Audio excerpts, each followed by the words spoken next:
என்னோடய first Meesho order எப்படி cancel ஆச்சு அப்படின்றத இந்த வீடியோவில் ஷேர் பண்ணுறேன்.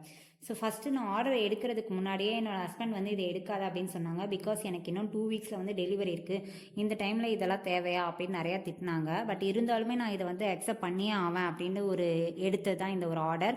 பிகாஸ் என்னோடய ஃபர்ஸ்ட் ஆர்டர் இதை கேன்சல் பண்ணுன்றது என்னோடய ஐடியாவே கிடையாது. என்ன ஒரு கஷ்டம் வந்தாலும் இதை பண்ணியே ஆகணும் அப்படின்ற ஒரு ஐடியாவில் இருந்தேன். ஸோ இதுக்கான எல்லா மெட்டீரியல் சோர்ஸ் பண்ணி எல்லாமே ரெடி பண்ணிட்டேன். ஃபைனலாக பார்த்தீங்க அப்படின்னா எனக்கு வந்து இந்த டெலிவரி பேக்கேஜிங் கவர் வந்து கிடைக்கல. இது வந்து வில்லேஜ் சைடு அப்படின்றதுனால சுற்று வட்டாரத்தில் எங்கேயுமே கிடைக்கல. அகெயின் நான் இதை வந்து ஆன்லைனில் ஆர்டர் போட்டு தான் வாங்கினேன். இதுக்குவே எனக்கு வந்து ஒரு 4லேருந்து 5 டேஸ் கிட்டத்தட்ட ஆயிடுச்சு அக்செப்ட் பண்ணுறதுக்கு. ஸோ இதுவுமே வந்து கொரியர் பார்ட்னர்ஸ் என்ன பண்ணிட்டாங்க அப்படின்னா வந்து அவங்களுமே வந்து பிக்கப்புக்கு வந்து ரொம்பவே டைம் லேட் பண்ணிட்டாங்க, டிலே பண்ணிட்டாங்க.